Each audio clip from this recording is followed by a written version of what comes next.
पिछली क्लास में हमने आपको हुमायूं तक कराया था, मैं सही हूं?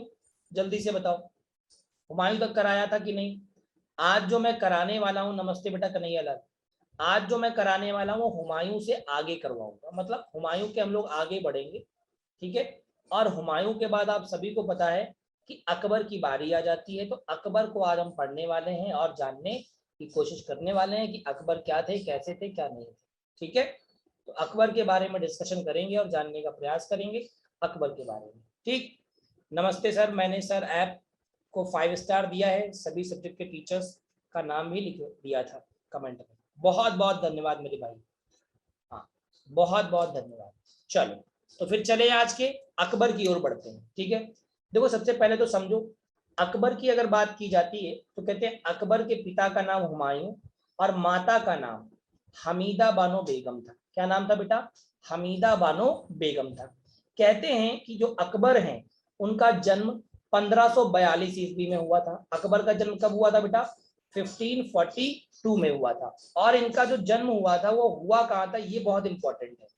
इनका जन्म जो हुआ था वो सिंध प्रांत में राणा वीर साल के महल में, मतलब इनका जन्म एक क्षत्रिय के घर में हुआ था।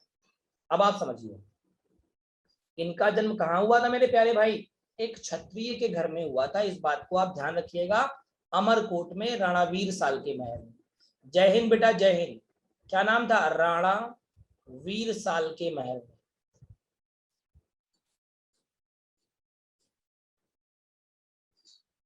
ठीक।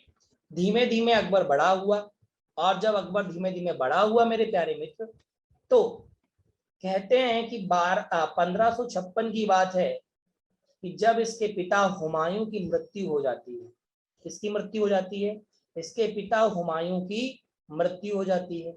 और जब हुमायूं की मृत्यु हो जाती है तब 1556 में ही बैरम खां जो है वो इसे जल्दबाजी में सिंहासन पर बैठा देता है, लेकिन वो सिंहासन जो है वो ईंट का बना हुआ सिंहासन होता है, और इसे कहता है हिंदुस्तान का बादशाह घोषित किया जाता है। क्या घोषित किया जाता है मेरे प्यारे दोस्तों, जल्दी से बताओ? हिंदुस्तान का बादशाह घोषित किया जाता है। अब जब ये हिंदुस्तान का बादशाह घोषित हो जाता है तो अब तो इसे बादशाह बनना ही है। तो 1556 से लेकर के 1560 तक जो बैरम खां है वो इसका संरक्षक रहता है, गार्जियन रहता है। अब आप बताओ, अच्छा 42 और कितने 56 बेटा, तो 14 वर्ष। अगर मोटा मोटा देखो, मैं आपको एग्जैक्ट बताता हूं, जो अकबर था वो 13 साल 3 महीने में, क्या मैंने शब्द बोला जल्दी से बताओ? अकबर जो था वो 13 साल 3 महीने में गद्दी पर बैठ गया था। अब बताओ 13 साल में कोई क्या नाम शासन चला पाएगा? नहीं चला पाएगा। तो उसको यहाँ संरक्षण दिया था बैरम खान ने। बैरम खां को ये चचा जान कहता था। क्या कहता था बेटा? बैरम खां को ये क्या कहता था, जल्दी से बता दो? चचा जान कह के पुकारता था। इस बात को भी आप लोग ध्यान रखिएगा और याद रखिएगा। और जो चचा जान थे उन्होंने बहुत बेहतर किया, अकबर को कभी ऐसा महसूस नहीं होने दिया कि नहीं उनका पिता नहीं है। ये समझिए, इतना बेहतर व्यक्ति था बैरम खान।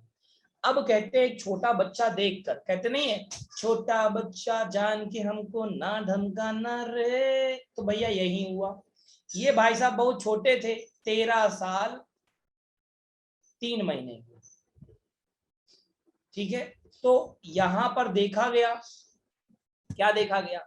एक आदिल शाह हुआ करते थे। आदिल शाह का एक सेनापति हुआ करता था जिसका नाम था, क्या नाम था? हेमू। क्या नाम था, जल्दी से बताओ? हेमू। याद रहेगा? कौन सा मुंह? हेमू। तो हेमू ने क्या कर दिया, इनके ऊपर चढ़ाई कर दी, और जो चढ़ाई की वही कहलाया second battle of Panipat. Panipat का दूसरा युद्ध जो 5 नवंबर 1556 ईस्वी को लड़ा गया। और जब ये युद्ध हुआ मेरे प्यारे दोस्तों, देख रहे होंगे आप लोग, ये देखिए ना किस तरीके से कितने युद्ध हुए। जब ये युद्ध हुआ तो यहां पर अकबर की ओर से लड़ा कौन? अकबर की ओर से लड़ा कौन, जल्दी से बताओ? अकबर की ओर से कौन लड़ा? बैरम खान। अकबर की ओर से कौन लड़ा? बैरम खान। मुद्दा क्लियर सभी को? जल्दी से बताएं। और हेमू और अकबर के बीच की लड़ाई हुई और इसमें हेमू को बैरम खान ने हरा दिया और इसकी हत्या कर दी। अब बात आती है कि जो रेजेंसी है, रेजेंसी का मतलब ही होता है बैरम खां का संरक्षण। कब तक रहा? 56 से 60 तक। कहते हैं बैरम खां की हत्या 1560 में अफगान का एक युवक नागरिक था मुबारक खां, उसके द्वारा कर दी गई थी। ये जब मर गया तो जो अब अकबर है, अकबर की एक दाई माँ थी। दाई माँ जानते हो? दाई माँ जो खाना खिलाने वाली, नहलाने धुलाने वाली, मतलब पालन पोषण करने वाली, वो जिसका नाम महामंगा था। बहुत बढ़िया, बहुत अच्छे। महामंगा कहो या माहम अंगा कहो, ठीक है, ये लिखा हुआ है देखो। ठीक, इसने क्या किया, इसने सोचा कि अकबर हिंदुस्तान का बादशाह ना बन पाए, इसने अपने बेटे को प्रमोट करना शुरू कर दिया और अकबर को एक ऐसे दलदल में फेंक दिया जिस दलदल को यहां पेटीकोट शासन या हरम दल, ये लड़कियों का समूह है, इसमें लड़कियां ही लड़कियां हैं। अब अकबर पूरे दिन लड़कियों के बीचे में रहते हैं। अब बताओ ये क्या सोच पाएंगे, क्या विचार पाएंगे?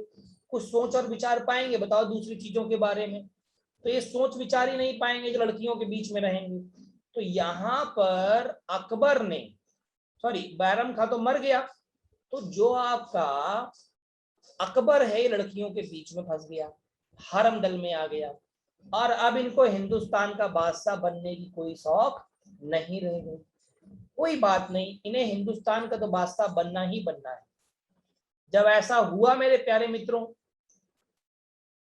तब हुआ क्या है वो भी समझ लो बहुत अच्छे से। कहते हैं, ऐसा कहा जाता है कि जब ये हरम दल में आ गया तो लड़कियों से मुक्त नहीं हो पाया, कोशिश बहुत की इसने। जब ये मुक्त नहीं हुआ तब क्या हुआ सुनिएगा और समझिएगा।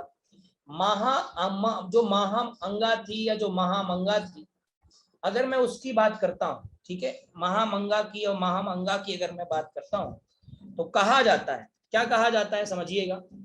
कहते हैं इसने अकबर को इन्फ्लुएंस किया कि तुम क्या करोगे, तुम अभी बच्चे हो, खेलो कूदो। नहीं, अकबर बोला कि मुझे कुछ काम करने हैं। और यहां पर पहली जो लड़ाई हुई, अकबर ने पहली बार जो तलवार उठाई थी वो 1561 में उठाई थी। कब उठाई थी? 1561 में उठाई थी, जिसमें उसने बाज बहादुर मालवा का शासक था उसको हरा दिया और उसकी हत्या कर दी और मालवा को मुगल शासन में मिला लिया, विलय कर लिया, मर्ज कर लिया। दूसरा कहते हैं आमेर या जयपुर की संधि। सुनिएगा मेरी बात को बड़े गौर से। आमेर और जयपुर जो था उस टाइम पर जो राजा थे उनका नाम था भारमल या बिहारी मल। उनकी एक बेटी थी जिसका नाम था हरकाबाई या हीर कुंवर। हरकाबाई और हीर कुंवर को जब अकबर ने पहली बार देखा तो अकबर का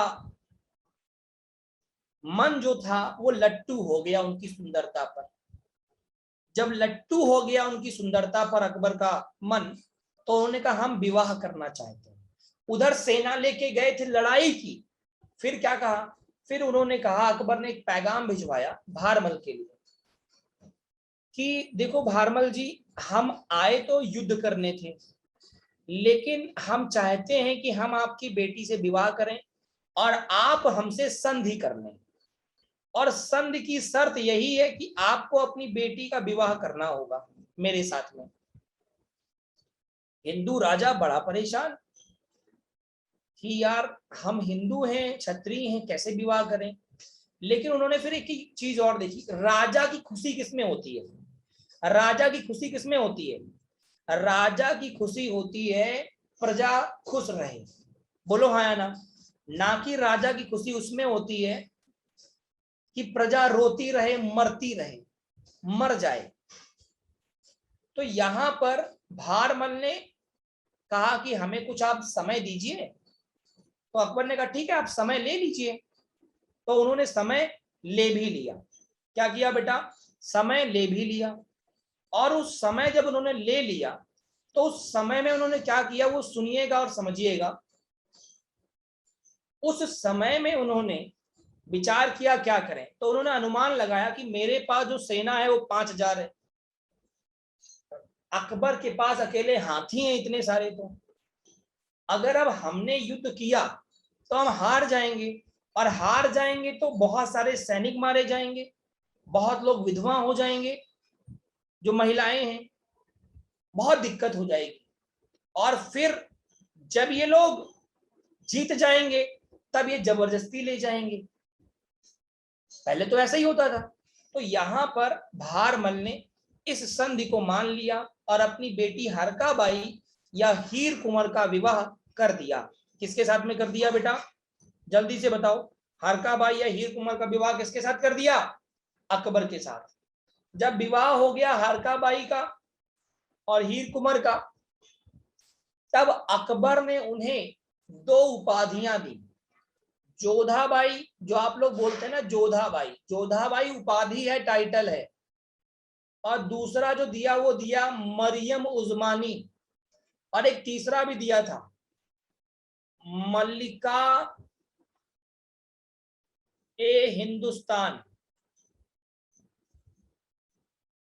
तीसरी कौन सी उपाधि दी थी बेटा, मल्लिका हिंदुस्तान या मल्लिकाए हिंदुस्तान। इस बात को आप जरूर ध्यान रखिएगा और इस बात को आप जरूर याद भी रखिएगा।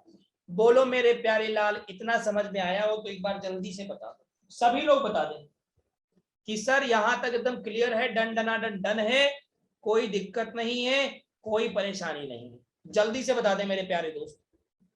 बिल्कुल, बहुत बढ़िया। अब मेरी बात को सुनना भैया, एक ईमानदारी से बात बताओ। अच्छा आप लोग कि जब अब वहां से पालकी उठी जोधाबाई की, हरकाबाई दुल्हन बन के चली वहां से, और जैसे दिल्ली पहुंची वैसे ही जैसे अकबर आए, तो अकबर बड़े दिन बाद लौट के आए थे। तो जो हरम दल की लड़कियां थी उन्होंने देखा, मान वो तुरंत भागी भागी आई, और वहां फिर बाद में दूर से देखा अरे पालकी भी आ रही है, गया तो युद्ध लड़ने था, विवाह कर करके आ गया क्या।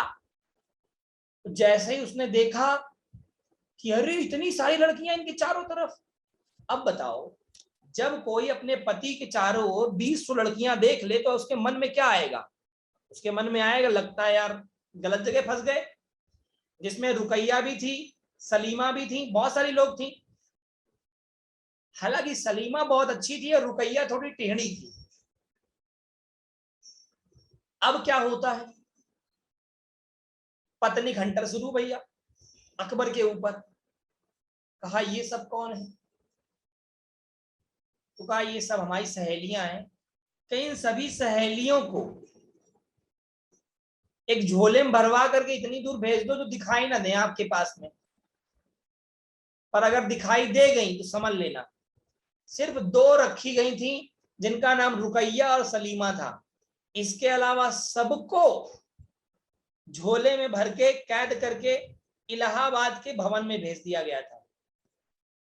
कहां भेज दिया गया था, इलाहाबाद के किले में बंद कर दिया गया था।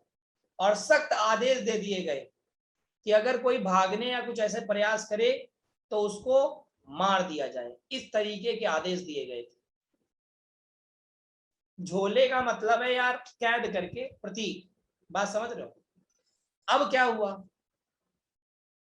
अब जब जोधाबाई पहुंच गई अपने, भाई देखा सब रहने लगी, कुछ समय बीता तो मार एक दिन मारा पीटी की आवाज आ रही थी, हंटर चल रहा था। तो जोधन का मारा पीटी कहाँ हो रही है, कहीं नहीं, कहीं नहीं हो तो रही है, कहीं कहाँ हो रही बताओ जल्दी से। तो वो जो सैनिक था वो मुंडी नीचे किए लेके गया, कहीं क्यों मारा जा रहा है, कहीं ये सभी लोग गुलाम है, कहीं अच्छा गुलाम है, कहीं हाँ, कहीं अच्छा ठीक है, कहीं तुरंत मेरा पैगाम दिया जाए।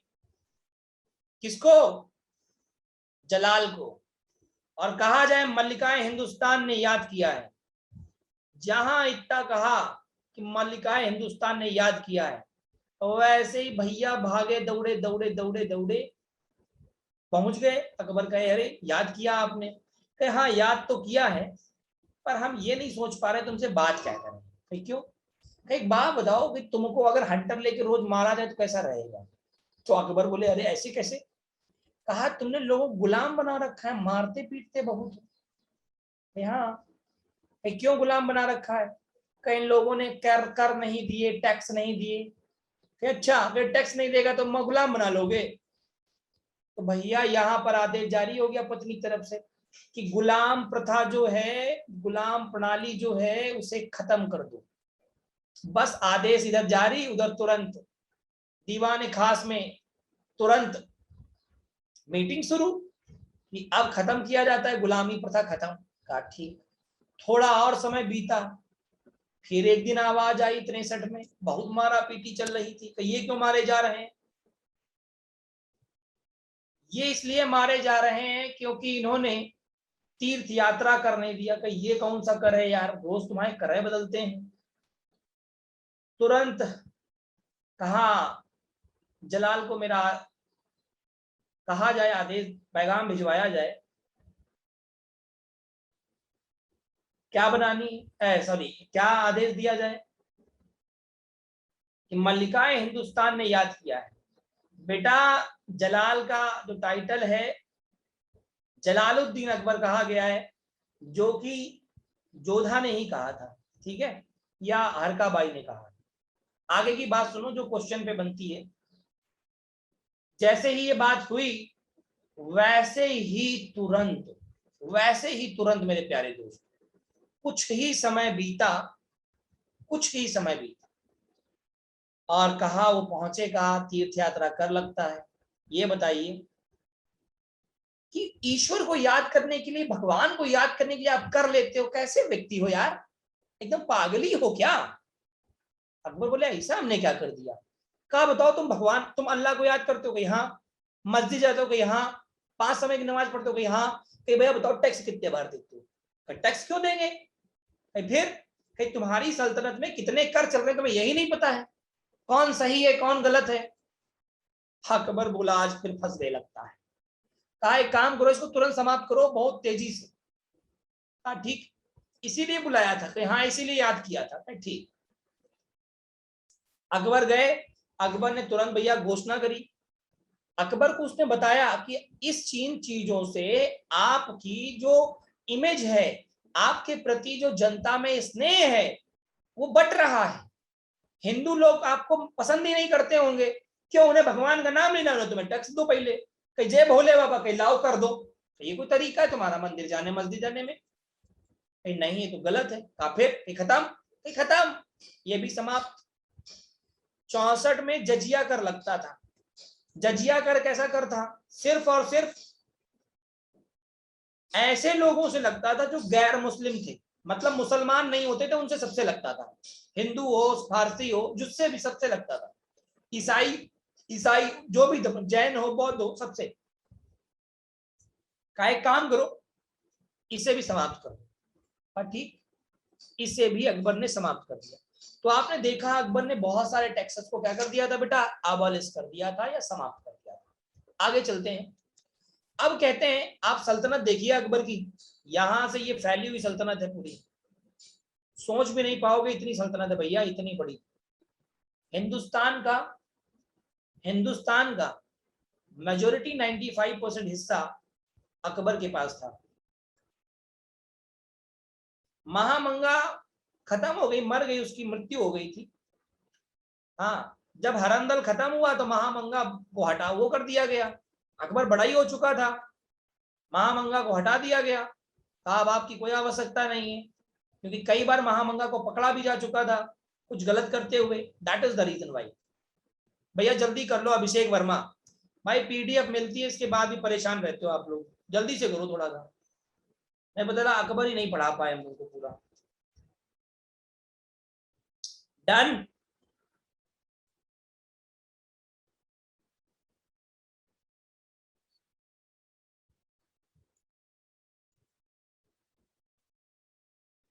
चलिए अब अकबर ने क्या किया वो देखो भैया।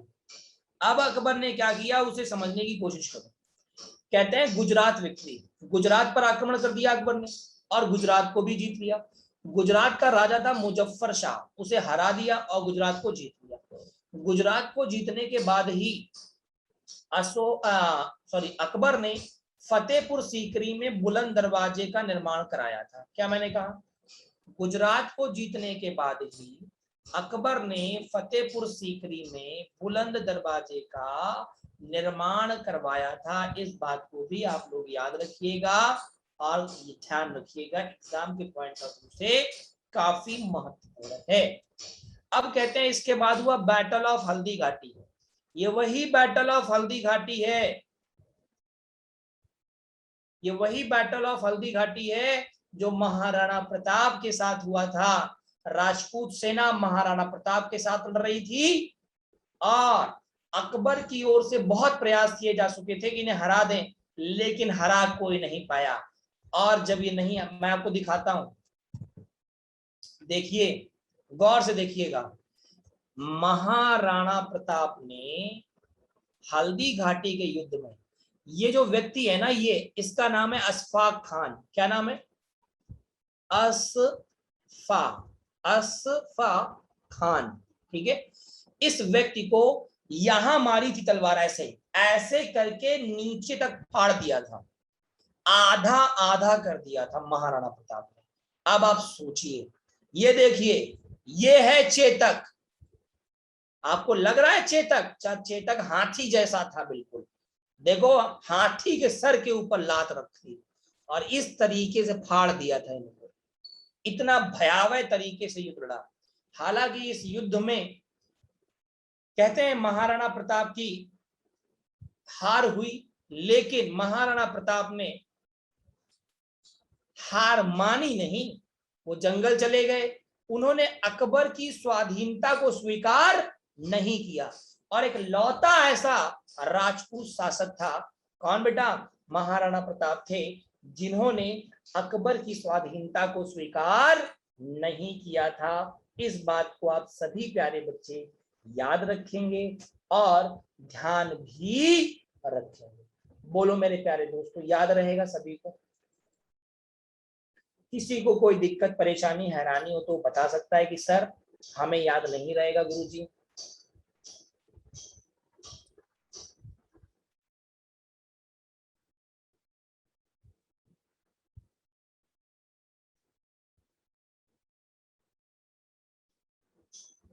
बहुत बढ़िया, सभी लोगों ने बता दिया है कि सर हमें याद रहेगा। चलिए आगे देखिए, अब यहां आता है कि अहमदनगर विक्ट्री। एक महिला थी बेटा, एक महिला थी जिनका नाम था चांद बीबी। अहमदनगर की वो शासिका होती थी। उन्होंने अकबर की जब स्वाधीनता नहीं मानी तो अकबर ने क्या किया, उनके ऊपर भी आक्रमण कर दिया और उन्हें भी हरा करके अपने मुगल शासन में मिला लिया। इस बात को ध्यान रखिएगा।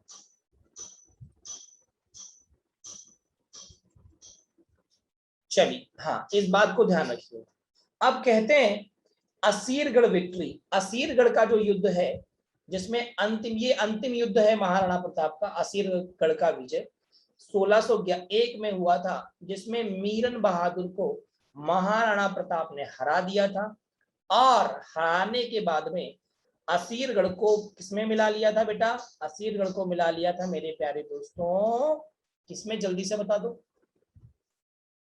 जल्दी से बताओ, किसमें मिला लिया था, मुगल सल्तनत में। कहते हैं फतेहपुर सीकरी की स्थापना 1571 में की गई थी और अकबर ने 1571 के बाद क्या किया, जब इसकी स्थापना हुई तो काफी लंबा समय लगा फतेहपुर सीकरी को बनने में, फिर बुलंद दरवाजा भी यहीं बना और आने वाले 1585 के आसपास क्या किया, इन्होंने अपनी राजधानी को आगरा से फतेहपुर सीकरी ट्रांसफर कर लिया था। कहां से, आगरा से फतेहपुर सीकरी ट्रांसफर कर लिया था। इस बात को ध्यान रखिए। ये आप जो देख रहे हैं इसे कहते हैं इबादत खाना, और इबादत खाना का मतलब होता है प्रार्थना का भवन, हॉल ऑफ प्रेयर कह सकते हो। क्या कह सकते हो, प्रार्थना का भवन, इस बात को ध्यान रखिएगा।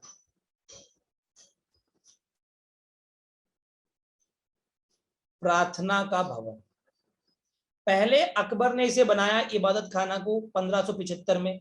जब ये बन गया मेरे प्यारे दोस्त, तो फतेहपुर सीकरी में ही बनाया गया। ये धार्मिक सम्मेलन हॉल था, धार्मिक सभा का, प्रार्थना का स्थान था। यहाँ पहले सिर्फ और सिर्फ मुसलमान या मुस्लिम जा सकते थे बस। कौन जा सकते थे? मुसलमान या मुस्लिम जा सकते थे बस। लेकिन जब इन्होंने अपनी पत्नी से कहा कि चलें, कहीं कहाँ चलना है? तो इबादत खाना। तो एक बात बताओ, तुमने वहां लिखवाया क्या है? कि हमने क्या लिखवाया है? कि तुमने वहां लिखवाया है ना, ओनली मुस्लिम्स आर अलाउड, सिर्फ और सिर्फ मुसलमान ही प्रवेश कर सकते हैं। तो यहाँ का एक बात बताओ, मैं कौन? कि हिंदू। कि तुम कौन? कि मुस्लिम। कि फिर बताओ मैं कैसे चलूं वहां पर? बस इतना था। बस फिर क्या, आप तो जानते हैं। अकबर ने कहा अब क्या करूं मैं? तो कहा अब आप एक काम करो। 1578 में अकबर ने सभी संप्रदायों को एंट्री दे दी, जैन, बौद्ध, ईसाई जो भी थे सबको, हिंदू सबको, और कहा कि सभी लोग आएंगे। हालांकि जब सभी लोग आने लगे, तो अब बताओ, जैसे मैं कह दूं एक लोग बैठे यहाँ मुस्लिम, ये एक बैठे हिंदू, एक बैठा जैन, एक बैठा बौद्ध, एक बैठा ईसाई, एक बैठा और कोई, एक बैठा और कोई, एक बैठा और, तो ये सब अपने अपने भगवान को उच्च बताएंगे। बोलो हाँ या ना? वो कहेगा नहीं बजरंगबली अच्छे, वो कहेगा नहीं महावीर स्वामी अच्छे। बोलो हाँ या ना? बहुत बहुत धन्यवाद अभिषेक वर्मा। चलो आगे सुनिए कि सब व्यक्ति अपने अपने भगवान को अच्छा बताएंगे कि नहीं बताएंगे? और जिसने ऊपर नीचे किया वहीं लड़ाई, वहीं दंगा शुरू। क्या सही कह रहा हूं मैं? बोलो। और यहाँ 1580 में भयानक दंगे शुरू हो गए। तो अकबर ने कुछ समय के लिए इसे बंद कर दिया, कुछ समय के लिए बंद कर दिया। कहा ये सब ठीक हो जाएगा फिर शुरू कर देंगे। कुछ समय के लिए क्या कर दिया मेरे प्यारे मित्र? बंद कर दिया। और 1582 में तो हद ही हो गई, भयंकर कत्लेआम होने लगे। तो अकबर बोला एक काम करो, इसको बंद कर दो हमेशा के लिए। और ये चर्चा भवन जो था हमेशा के लिए बंद कर दिया गया। बोलो बेटा।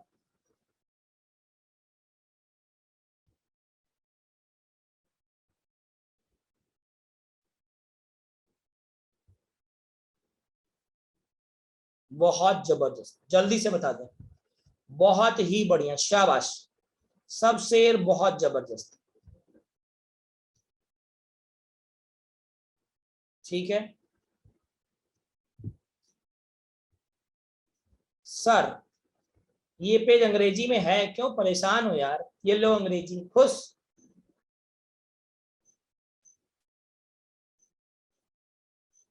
बहुत बहुत धन्यवाद। अब मेरी बात को सुनिएगा। अरे मनु श्रेष्ठ बहुत तेज हो गए। बहुत बहुत धन्यवाद यार। यहां सब लिखते रहते हो कि सर वाह क्या पढ़ाते हो, सर या क्या पढ़ाते हो।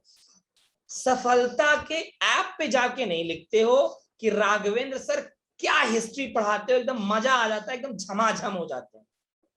तुरंत आज ही लिखो फटाफट सभी लोग, ठीक है? हाँ, नाम लिख के लिखोगे, ठीक? चलो अच्छा आगे बढ़ते हैं।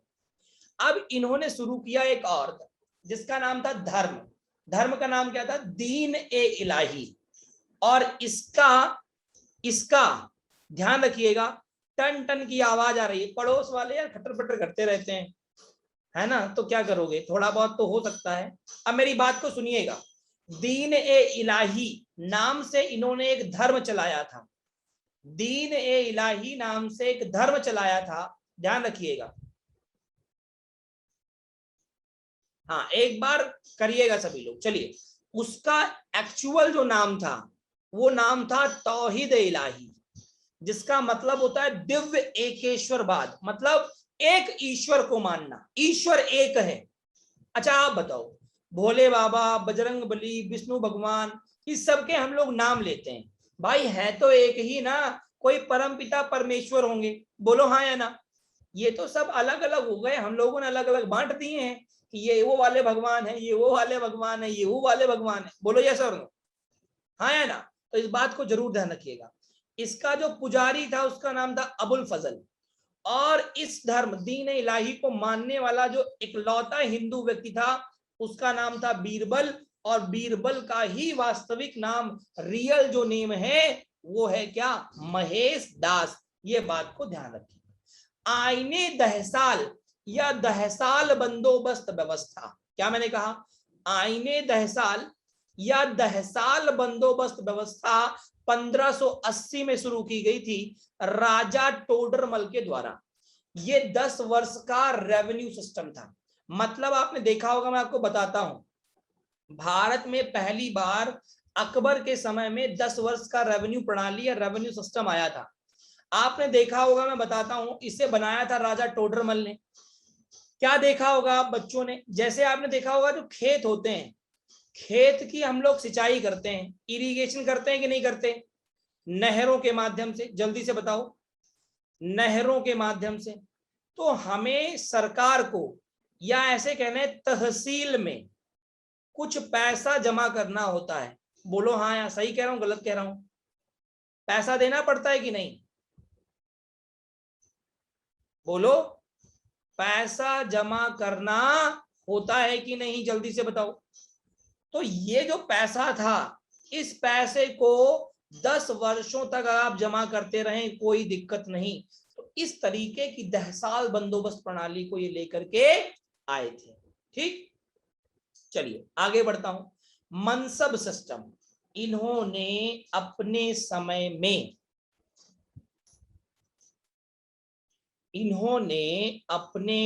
में, मनसब सिस्टम या मनसबदारी प्रथा लाए थे, जो अकबर अपनी सेना के लिए लेके आए थे। किसके लिए लेके आए थे, अपनी सेना के लिए लेके आए थे। और यही इन्होंने मंगोलों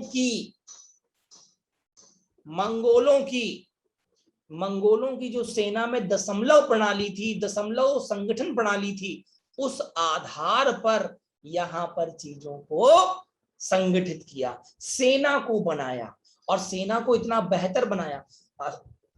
जो अकबर था, अकबर के पास मेरे हिसाब से कम गिरी हालत में जो सेना होगी वो 1.5 से 2 लाख की सेना होगी। अब आप सोचो, 2 लाख सेना उस टाइम रखना कितनी बड़ी बात थी। फिर उसमें घोड़े, फिर उसमें हाथी, बोलो, फिर उसमें कितनी तलवारें, कितने भाले, आप सोच सकते हैं कितना बड़ा एम्पायर। तो ये अकबर ने बनाया था, इस बात को ध्यान रखिए। हाँ, अब मेरी बात को सुनिएगा। कहते हैं अकबर के समय में हिंदी अनुवाद विभाग की स्थापना की गई। क्या मैंने कहा, हिंदी अनुवाद विभाग, हिंदी अनुवाद विभाग, इसे कहते हैं हिंदी ट्रांसलेशन डिपार्टमेंट। क्या बोलते हैं बेटा, हिंदी ट्रांसलेशन डिपार्टमेंट। क्या कहते हैं मेरे प्यारे दोस्त, जल्दी से बताओ, हिंदी ट्रांसलेशन डिपार्टमेंट। याद रहेगा प्यारे दोस्तों, जल्दी से बोलो यस और नो। अब कहते हैं कि इन्हीं के काल को, अकबर के ही काल को हिंदी साहित्य का स्वर्णकाल कहा जाता है, स्वर्णकाल कहा जाता है। मतलब अकबर के समय को हिंदी का, है ना, या हिंदी लिटरेचर का गोल्डन पीरियड कहते हैं। बेटा उस जमाने में हिंदी भी नहीं बोलते थे, उस जमाने में फारसी बोली जाती थी। क्या बोली जाती थी, फारसी बोलते थे अधिकांश लोग। और मुगलों की जो राजकीय भाषा थी वो भी फारसी ही थी। मुगलों की जो राजकीय भाषा थी वो भी क्या थी, फारसी ही थी। क्या थी, फारसी ही थी। इस बता ध्यान रखिएगा। डेसिमल सिस्टम बेटा जो होता है वो मंगोल सेना अपने लिए लाए थे। ठीक है, क्या लाए थे, मंगोल सेना की प्रणाली थी। मंगोल अपने सैनिकों को अलग अलग सिस्टम में डिवाइड करते थे। बात क्लियर हो गई? इसी को उन्होंने दशमलव प्रणाली के आधार पर दिया। ठीक है, अब मेरी बात को सुनिएगा बेटा। हिंदी तो बहुत पुराने समय से बोलते आ रहे हैं। हिंदी तो सिंधु घाटी सभ्यता में भी बोलते थे। बोलो, अशोक के टाइम पे भी हिंदी देवनागरी लिपि बोली जाती थी। बोलो हाँ या ना। तो अशोक तो कब था? ईसा पूर्व में था। बोलो हाँ या ना। सोचो, थोड़ा दिमाग से सोचा करो। जो वेद वेदांग उपनिषद हुए उस टाइम पर भी तो हिंदी बोली जाती थी। हाँ या ना? तो बहुत प्राचीन लैंग्वेज है, आज की लैंग्वेज नहीं है मेरे प्यारे दोस्त। ठीक है, बिल्कुल। अब मेरी बात सुनो। अशोक की जो मृत्यु हुई, सॉरी अशोक कह रहा हूं, अकबर की जो मृत्यु हुई थी वो हुई थी डायरिया होने के कारण। अतिसार बोलते हैं हिंदी में। अंग्रेजी में क्या बोलते हैं इसको? डायरिया। हिंदी में क्या बोलते हैं? अतिसार। तो अतिसार नामक जो रोग होता है, इसी के कारण अकबर की मृत्यु हो गई थी। कब मृत्यु हुई थी? यहां पर आप 16 अक्टूबर लिखिएगा, 5 गलत लिख गया है, 16 अक्टूबर लिखिएगा। ठीक है, 16 अक्टूबर 1605 ईस्वी को अकबर मर गए थे। डायरिया जानते हो ना, जिसमें उल्टी होती है, दस्त होती है ना, पेट में दर्द होता है बहुत, ये बीमारी थी। चलो आगे सुनो। अकबर का मकबरा कहाँ है? टॉम्ब ऑफ अकबर कहाँ है? अकबर का टॉम्ब कहाँ है? सिकंदरा। और सिकंदरा एक जगह है जो आगरा में स्थित है। सिकंदरा एक जगह है जो आगरा में स्थित है। इतनी बात अगर सभी को समझ में आई हो तो एक बार डन डनाडन डन फटाक से। फिर चलेंगे, अकबर का एक बेटा था जो सभी को पता है। अकबर का एक बेटा था जिसका नाम था सलीम, जिसको अकबर प्यार से शेखू बाबा कहता था। क्या कहता था? शेखू बाबा कहता था। बोलो हाँ या ना। जो कि गद्दी पर जब बैठा तो उसने अपना नाम क्या रखा? बोलो भैया कौन सा गिर? तो आप कहोगे जहांगीर। जहांगीर। अभी रुक जाओ, तुम्हें अनारकली दिखाते हैं। टेंशन क्यों ले रहे हो? देखो भैया, कोई परेशान है मम्मी के चक्कर में। मम्मी बेटा उनकी, हाँ उनकी भी डेथ हो गई, उनको लिखने कोई आवश्यकता नहीं। ठीक है, उनको लिखने की कोई आवश्यकता नहीं। खुश? आगे आओ। ये है जहांगीर। कौन सा गिर? जहांगीर, जिसके बचपन का नाम, चाइल्डहुड नेम सलीम था। 1569 में इसका बर्थ हुआ था। माँ का नाम इनकी हरकाबाई था। इनका जो विवाह हुआ वो मानबाई या मानवती के साथ हुआ था, जो भगवान दास की बेटी थी। लेकिन इसने सुसाइड कर लिया था, आत्महत्या कर ली थी। अब कहोगे क्यों? उस टाइम कौन सी कमी हो गई पैसे की? इसलिए क्योंकि ये बहुत बड़ा नशेड़ी था। क्या था? ये नशीले पदार्थों का सेवन करता था, जैसे मदिरा,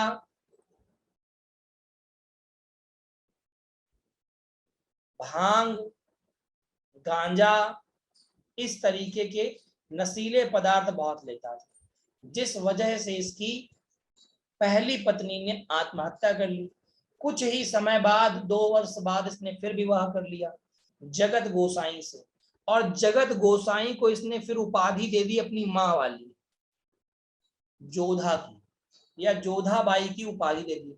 जो जगत गोसाई थी वो राजा उदय सिंह की बेटी थी। जगत गोसाई जो थी वो राजा उदय सिंह की बेटी थी। किसकी बेटी थी बेटा? राजा उदय सिंह की बेटी थी। इस बात को आप ध्यान रखिएगा और प्यारे बच्चे याद रखिएगा।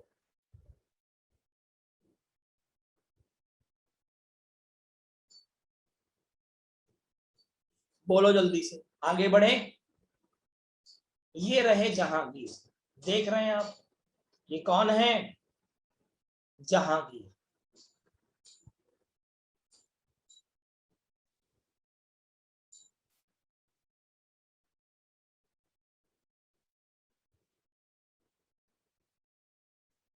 जहांगीर है, ठीक। ये बुढ़ा जहांगीर है और ये जहांगीर का टॉम्ब है। मकबरा, जो कि लाहौर में बना हुआ है। कहाँ बना हुआ है? लाहौर में बना हुआ है। इस बात को आप ध्यान रखिएगा, ठीक है।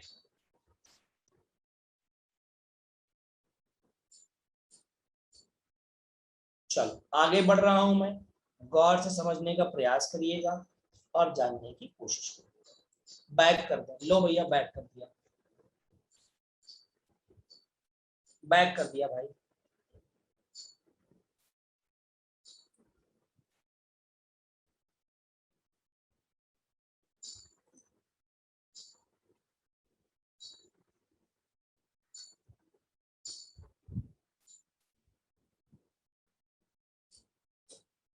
चलो नेक्स्ट क्वेश्चन नहीं, नेक्स्ट पॉइंट पर चलते हैं। ये बात आपको हम बता चुके हैं अंग्रेजी में जो लिखी थी सारी, बोलो हाँ या ना। आगे आ जाओ। जहांगीर को याद क्यों किया जाता है, क्यों याद करते हैं जहांगीर को? ये बहुत ही न्यायप्रिय था।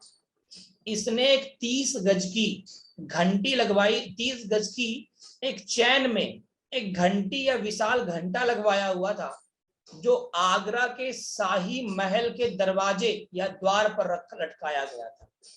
जिस भी व्यक्ति को जहांगीर से न्याय चाहिए होता था, उस व्यक्ति को उस घंटी को बजाना होता था। जैसे ही घंटी को बजाओगे वैसे एक मुंशी आएगा। कौन आएगा? मुंशी। मुंशी बोलते थे, और वो व्यक्ति आकर के आपकी पूरी रिपोर्ट लिखेगा, रिपोर्ट लिखेगा, और उस रिपोर्ट के आधार पर आपको तारीख दिन दिया जाएगा। आप आइए और अपना न्याय लीजिए। ये घंटी अभी भी है, पर ये रखी कहाँ है, ये थोड़ा मसला है। म्यूजियम में रखी है या ऐसे लटकी नहीं है, क्योंकि ये घंटी सोने की थी। अगर ऐसे लटकी होती तो भारत, जानते हो भारत कितना महान देश है हमारा, बोलो, अब तक चोरी हो जाती। ये म्यूजियम में रखी है, संग्रहालय में। अब कहते हैं जहांगीर के 4 बच्चे थे। अब आपको क्या है, जहांगीर के 4 बच्चे थे? जी हाँ, 4 बच्चे थे। कौन कौन? खुसरो, खुर्रम, शहरयार, परवेज। कौन कौन से नाम लिए? खुसरो, दूसरा मैंने कहा खुर्रम, तीसरा मैंने कहा शहरयार, और चौथा मैंने क्या कहा है, बोलो जल्दी से। खुसरो, खुर्रम, शहरयार, परवेज, ये 4 बच्चे थे। जो बड़ा वाला था खुसरो, ये गया और सिखों के, सुनिएगा, सिखों के, सुनिएगा, सिखों के 5वें गुरु अर्जुन देव से इसने मुलाकात की, खुसरो ने।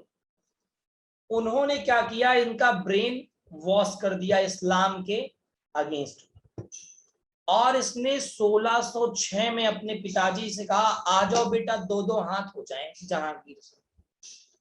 जहांगीर बहुत परेशान हुआ कि साला हमारा लड़कवा हम ही से कह रहा है कि आ जाओ, 2-2 हाथ हो जाए, युद्ध हो जाए। अब जहांगीर तो नहीं गया, पर उसने अपनी सेना भेजी, और जलंधर के पास भैरवाल नामक मैदान में, भैरवाल में भयानक युद्ध हुआ। हालांकि खुसरो हार गया, और खुसरो को कैद करके दिल्ली के दरबार में पेश किया गया। इस्लाम का विद्रोह करने के कारण जहांगीर ने अपने बेटे खुसरो को ही मरवा दिया। अब आप समझ रहे हैं न्याय कितना तगड़ा है। जहांगीर ने अपने ही बेटे खुसरो को मरवा दिया। अच्छा कोई बात नहीं, खुसरो मर गया। तुरंत पता किया गया कि बताइए सिखों के जो 5वें गुरु कहाँ हैं, पता करो, और उनसे कहो कि तुरंत हाजिर हो दिल्ली दरबार में। और तुरंत हाजिर हो, हाजिर भी हुए। इनसे पूछा गया, जहांगीर ने पूछा, ये बताइए कि आपने मेरे बेटे को क्या बरगला दिया कि वो मुझसे ही लड़ने लगा, और मुझसे ही उसने विद्रोह कर दिया, इस्लाम को गाली देने लगा, क्या आपने ऐसा किया? इन्होंने कोई उत्तर नहीं दिया, ये टाल मटोली करते रहे, और टाल मटोली का अंजाम ये हुआ कि इनको मरना पड़ा। जहांगीर ने इन्हें भी फांसी की सजा दे दी और इन्हें भी लटकवा दिया, इनकी भी हत्या कर दी। अब कहते हैं जहांगीर बहुत फेमस हो गया, अब जब बेटे को मार दिया तो समझदार हो अब आप।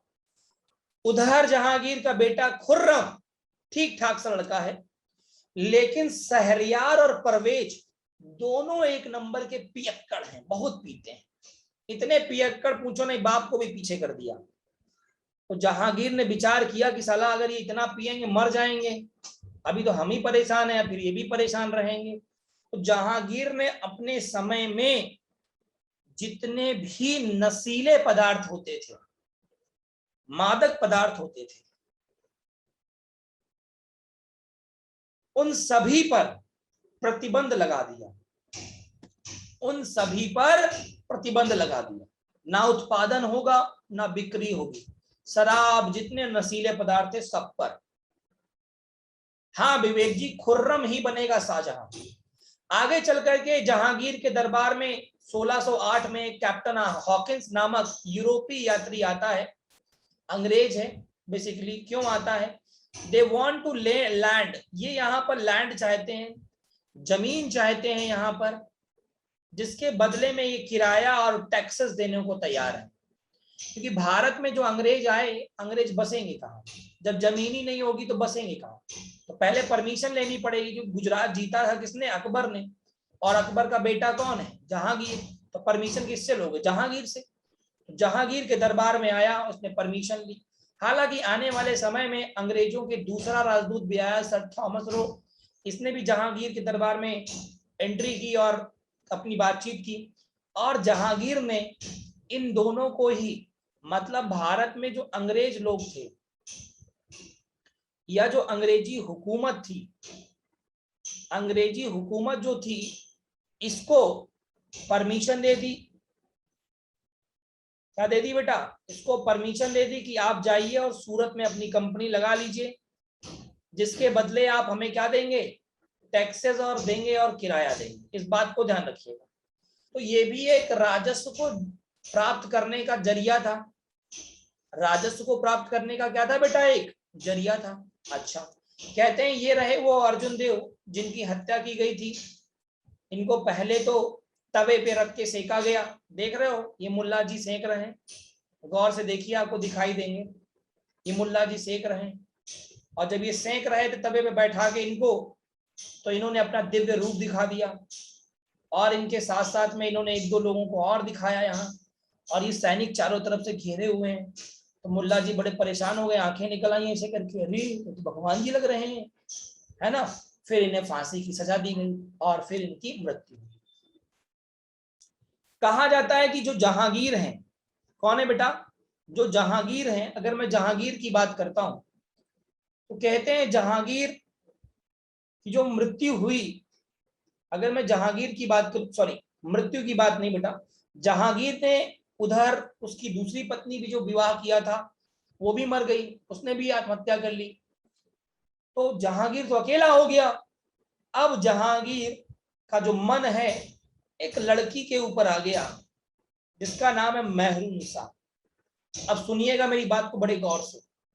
मेहरुनिसा जो है वो एक पत्नी है किसी की, जिसका नाम है अली कुली बेग। अली कुली बेग इसकी पत्नी है, और ये जहांगीर के दरबार में ही एक ईरानी सैनिक है, ईरानी सैनिक था। जहांगीर ने जब पहली बार मेहरुनिसा को देखा था तो इसकी सुंदरता पर मुग्ध हो गया था, इसकी सुंदरता पर फिदा हो गया था, जिसके चलते जहांगीर ने सोचा कि अब ये मरेगा नहीं तो ये मुझसे विवाह नहीं करेगी। तो अली कुली बेग को मरवा दिया जहांगीर ने। और मेहरुनिसा का पिता जो है, जिसका नाम है मिर्जा गयास बेग, ये जाता है फिर जहांगीर के दरबार में और घंटी बजाता है। वो कहता है कि आपकी सल्तनत में मेरी बेटी का शौहर एक सैनिक था जिसकी हत्या कर दी गई। अब मेरी बेटी और उसकी बेटी किस तरीके से अपना जीवन यापन करेंगे, आप मुझे बताइए।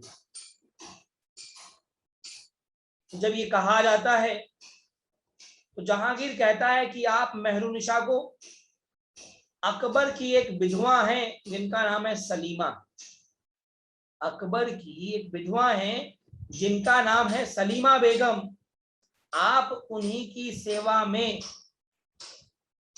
क्या बेटा, आप उन्हीं की सेवा में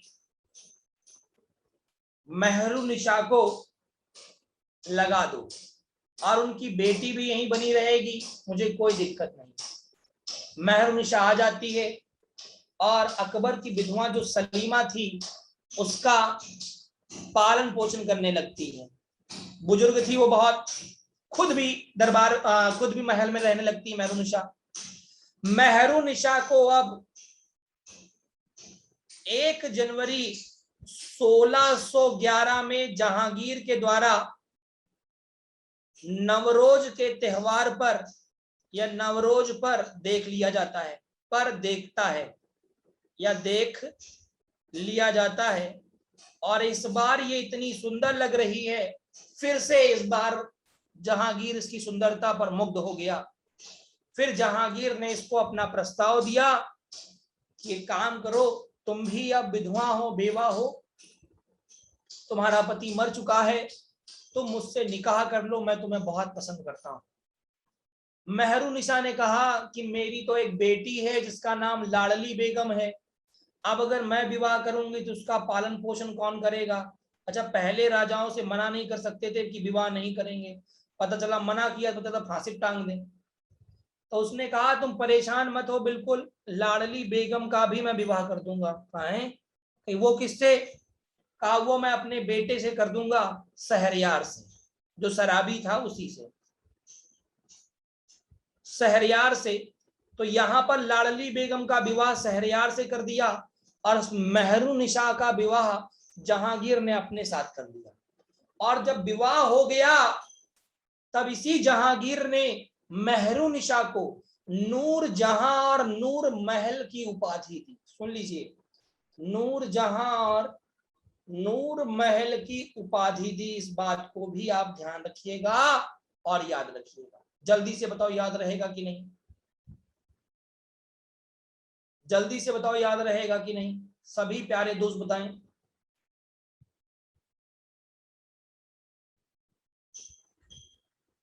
जल्दी से बताओ भाई, सभी प्यारे दोस्त बता दें एक बार।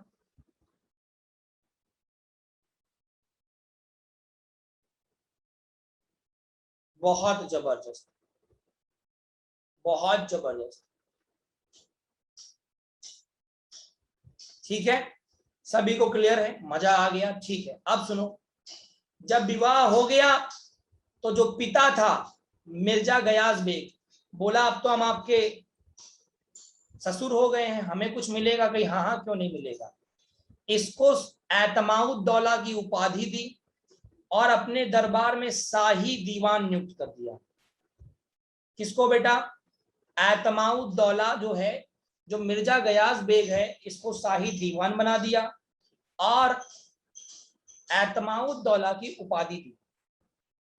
घनश्याम, ऐसा प्रश्न मत किया करो जो बताया भी ना जा सके। कहना शादी क्यों करते थे, तुम शादी क्यों करोगे ये बता दो। अगर इसका जवाब तुम दे दोगे तो फिर मैं भी कुछ बताऊंगा सोच समझ के। हैं, जल्दी बताओ, ये कोई प्रश्न है?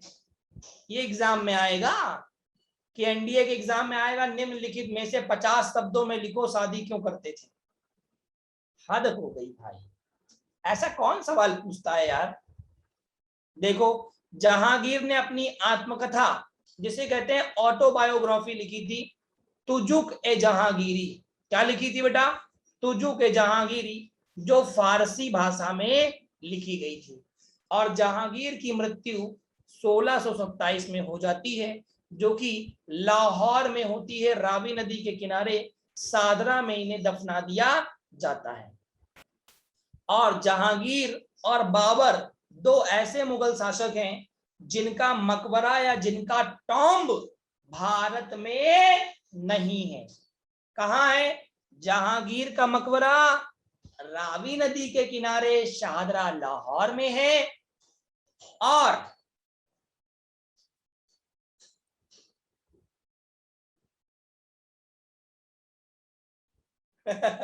समझ गए कि नहीं समझ गए? देखो मेरी बात समझो। अरे भाई, पहले के राजा बहुत सारे विवाह करते थे, ठीक है। हाँ, पहले पैसे की कमी नहीं थी तो कोई दिक्कत नहीं थी। आजकल एक ही विवाह करना बड़ा मुश्किल है। बोलो हाँ या ना? पालन पोषण करना।